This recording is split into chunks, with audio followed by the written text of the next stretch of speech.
যে এখানে জন্মলগ্ন থাকি এ ধরনের রেকর্ড কোনোদিন ছিল না, কিন্তু আজকে হঠাৎ করিয়া 2টা-2:30টার সময় দেখা যায় কিছু গাছ আগর গাছ নেওরা পার্টি আইয়া ঘুরাঘুরি করে পঞ্চায়েত অফিসের সামনে তে এলাকার পাবলিকর কিছু ডাউট হয়েছে। ডাউট হওয়ার পরে তারা ফলো করছে, ফলো করিয়া আনলে দেখা যায় এখানে পঞ্চায়েত অফিসের পিছনে 8-10টা গাছ কাটিয়ে তারা মোটামুটি নেওয়ার প্রস্তুতি নিতে গিয়া সঙ্গে সঙ্গে চতুর্দিকে যোগাযোগ হয়েছে।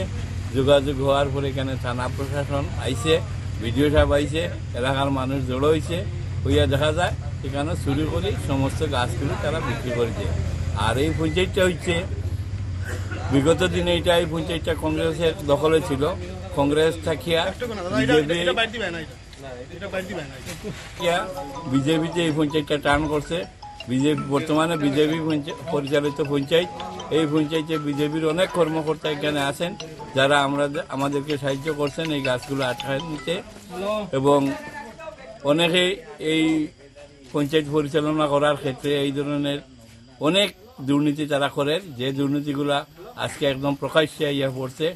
আগর গাছের পূর্বেও এখানে থেকে আরো কয়েকটা গাছ চুরি হয়েছে, কিন্তু দেখা গেছে গাছগুলি এই আজকের ঘটনার থেকেও আমাদের ধারণা হচ্ছে যে গত যে গাছগুলো চুরি হয়েছে এই গাছগুলো চুরি হয় নাই, যারাই বিক্রি করছে চুরি করিয়া।